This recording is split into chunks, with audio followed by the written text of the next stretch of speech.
jirtu ana ta gurbaadi tawli ana ala murti ma undra murti irwan la dura mana kala isa ka fayda dedimdi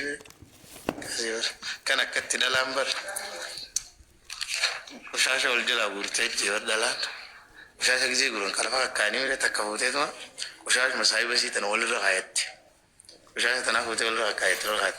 indala nyuk ushasha yene la ko denna anin pune wallahi yatte hat wallahi pune fali jibicha barat hayatte golo irar raqay raqa ji qadete golo irar raqay raqa ji qaddu kan furiyana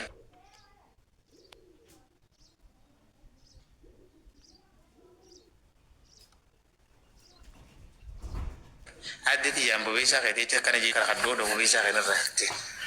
yeten ka to ko garata wiru ke saragi awo isin dagi ya ko isin te dosa ya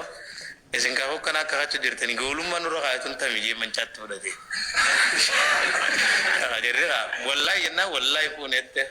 wallahi wajette qali yette adaga gumma tundatu qatere golo dirra ka ina ra ka wenna ayya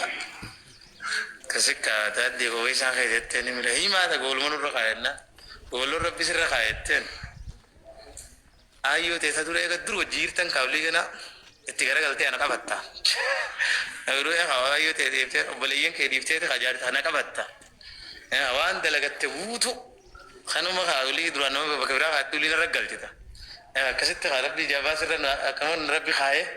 ati kana katin khaddam to ko undana ta to sigode abu marana khasi khay yo takana narqa wanin dalay gudu no mayya jara mar jarse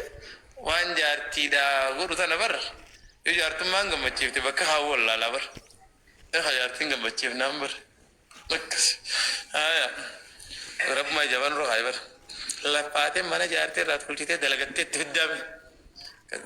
kadalika talam ramgizi wal khati to khanya kana wallahi to linga